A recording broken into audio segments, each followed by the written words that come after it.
Hello दोस्तों, नमस्कार दोस्तों। अभी एक दो दिन से काफी वीडियोज है वो वायरल हो रहे हैं, जो सरकारी जमीन है उससे पट्टे से जुड़े हुए वीडियो है, जिनमें काफी लोग ऐसे डरे हुए हैं कि क्या हमें सरकार है वो हमारे घर से बाहर निकाल देगी, क्या सरकार है वो हमारा घर तोड़ देगी, या फिर हमारा जो घर है वो हमें हमारे घर से बेदखल कर देगी। देखिए, ऐसा कोई वो वाला सीन नहीं है। आबादी की जो जमीन होती है वो होती है आवासीय उद्देश्य के लिए। अगर हम उसमें 20 साल से रह रहे हैं तो उसमें कोई वो वाली बात नहीं है।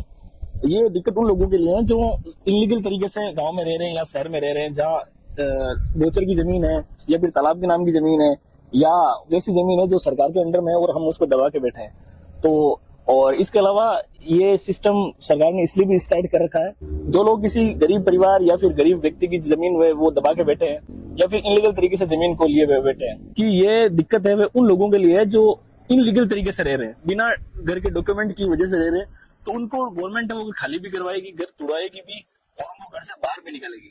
इसके अलावा एक इम्पोर्टेंट न्यूज ये भी है कि कल 12 जून से हमारे ग्रामीण पंचायत में कैंप स्टार्ट हो गए, जिनके अंदर हमारे नए मकान के पट्टे वगैरह बनाने हैं, या फिर हमारे जो पुराने पट्टे वो फट गए या फिर गुम हो गए तो वो नए बनाने हैं, या भाई भाई का जो बंटवारा किया हुआ वो पट्टे अलग से बनाने हैं तो वो बनाने हैं, या फिर कोई सड़क या नाली की जो कॉलोनी के हमारे जो निकल रहे हैं उनका काम करवाना है। तो ऐसे बहुत से काम होंगे जिनके अंदर हमारे ग्रामीण पंचायत में कैंप लगेंगे।